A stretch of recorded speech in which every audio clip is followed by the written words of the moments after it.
আমি শুরু থেকেই এনটিভিতে আসি, আগামীতে থাকবো কিনা আমি জানি না। আল্লাহ যদি আমাকে এনটিভিতে ভিজিট দেয় তাহলে থাকবো। কষ্টে আমরা উপস্থিত এবং ব্যথিত। আমাদের মাঝে সাংবাদিক নেতৃবৃন্দ উপস্থিত রয়েছেন।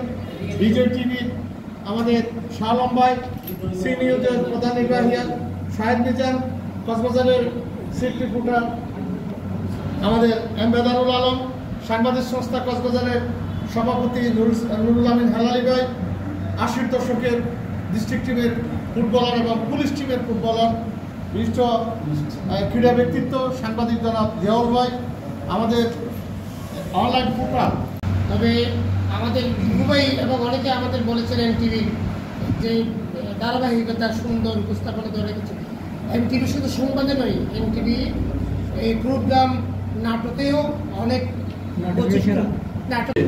এনটিভি প্রমাণ করতে সক্ষম হয়েছে একটি গণমানুষের টিভি, গণমানুষের গণমাধ্যম এবং শত প্রতিকূলতার মাঝেও সেটি টিকে থাকার চেষ্টা করেছে। উপস্থিত আমার অগ্রজ কক্সবাজার প্রেস ক্লাবের সম্মানিত প্রতিষ্ঠাতা সদস্য, সবার জয় করেন, সবার জন্য শুভকামনা। আসসালামু আলাইকুম ওয়া রাহমাতুল্লাহ। ধন্যবাদ। সময়ের সাথে আগামী সংবাদে শুরুতে যে একটা রেগুলেশন সার্কেলের মতো সেটা আমরা অনেক প্রাণী ধারণ করি। এই কারণে এনটিভি আজকের এই বর্ষপূর্তির অনুষ্ঠানে আমি খুবই আনন্দিত এবং প্রেরিত।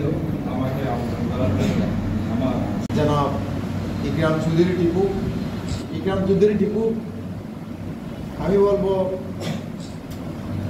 কক্সবাজারে এবং সারা বাংলাদেশের একজন নিরপেক্ষ সাংবাদিক।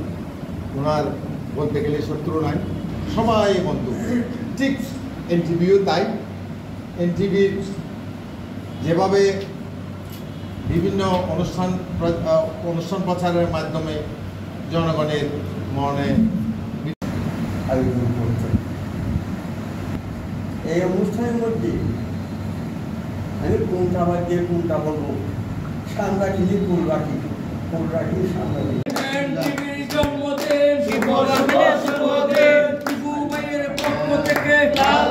শুভেচ্ছা সুমন ভাইয়ের পক্ষ থেকে, লাল গোলাপ শুভেচ্ছা আবুল কাশিমের পক্ষ থেকে, লাল গোলাপ শুভেচ্ছা। টিপু ভাই